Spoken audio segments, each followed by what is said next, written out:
Hello there, I'm Dave, this is Let's Clip Photography, and today we are out with this Canon RF f2 85mm macro lens, and we're on the hunt for some magical mushrooms for some marvellous macro photography.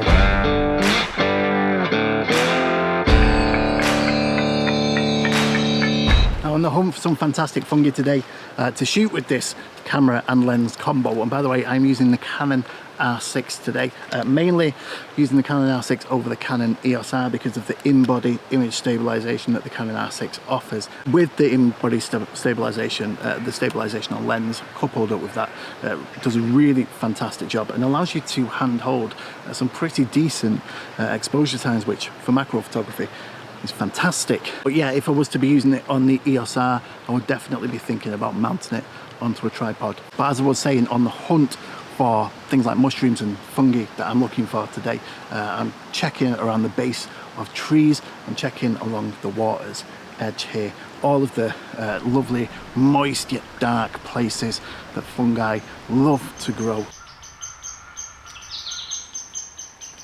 Now there are a couple of setting adjustments that you're going to need to make with this lens and on this lens for doing macro photography. First of all is your focusing range. Now on the Canon RF 85mm f2, you've got the option of being at the full focusing range, a focusing range of 0.5 meters through to infinity, and then the last option is 0.35 meters to 0.5 meters, and that's the one that you want to be on. So you need to switch that switch towards the camera body to get over to that. Now it is possible to do macro on the full focal range, but as that suggests, that's allowing the lens to hunt throughout the focusing range from 0.35 meters through to infinity, and that's going to make focusing a lot more tedious. And then next up, you're going to want to make sure that your stabilizer switch is switched to on. Your autofocus and your manual focus, of course, is up to you however you focus. Personally, what I do is I tend to leave that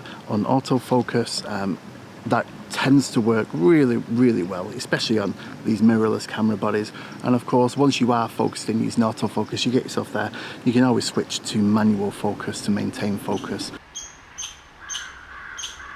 And a couple of important settings to change for me, for the way I shoot, that's certainly the case, is I will make sure that I'm on one shot.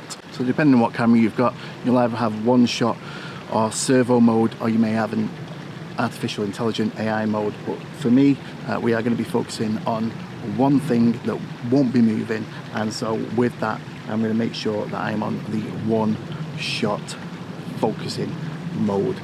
Then I'm also going to make sure that my focusing points are set to one single AF point, and I'm going to make that the smallest one that I have available, and that's going to make sure that wherever I'm focusing is really accurate. I'm not really allowing the camera to have any say in where I focus. And when you're doing macro photography, again, you get that really small, thin depth of field, and you want to make sure that your focusing is really accurate, and that is one way that you can make sure that the camera isn't making any mistakes.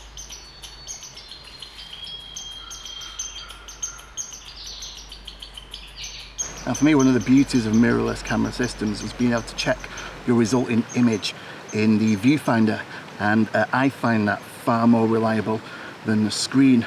Being able to look into the viewfinder and then zoom in and just check the points of focus in your image will allow you to micro adjust your aperture in order for you to get everything that you want in focus in the scene. So for me, shooting this at f9, 1/100th of a second at 3200 ISO, I am focusing just slightly on towards the top of the dome, not right at the top of the dome, but towards the top of the dome of the mushroom. And because depth of field works 1/3 towards the camera, 2/3 behind the camera, that's capturing the front of the dome and the stem in focus, and that's exactly what I want to get.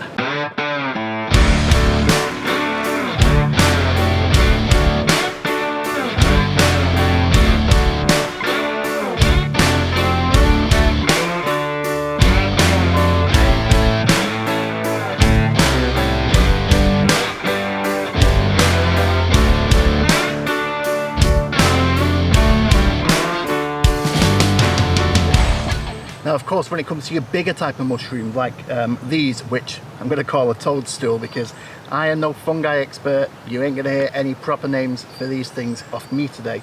But when it does come to your bigger subject in macro, you're going to be moving a little bit further away, and that allows you a little bit more freedom with your aperture because as you move further away at the same focal length, you're actually increasing your depth of field only marginally, but that does increase, which will allow you to maybe touch your aperture a third of a stop, maybe even 2/3 of a stop, and nudge it a little bit further open so that you can get a bit more light in through your lens.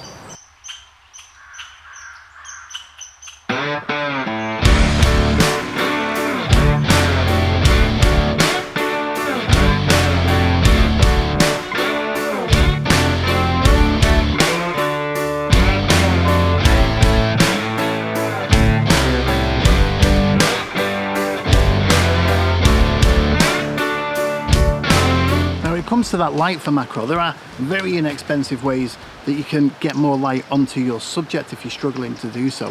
One of those ways is to use white paper or white card, which will help to reflect any light back onto your subject and help light parts of it that are in shadow. Today I've brought out a reflector. Now this is a bit big really for macro photography.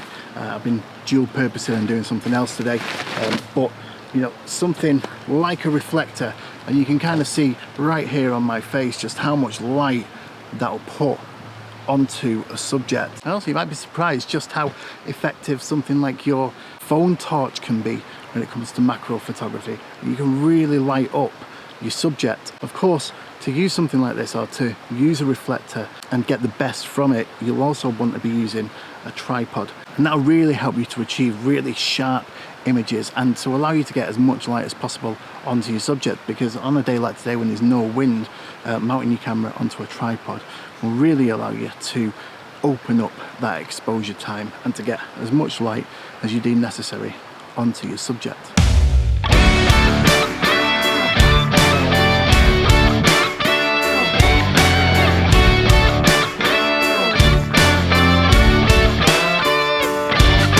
If you're interested in getting this Canon RF 85mm macro, then there's links down in the description below, but you'll also want to check out this video here where I kind of review this lens in its entirety, because I wasn't altogether convinced the first time I tried it out. And so I'll see you over on that one pretty soon, but for now I've been Dave and this has been Let's Click Photography. Bye.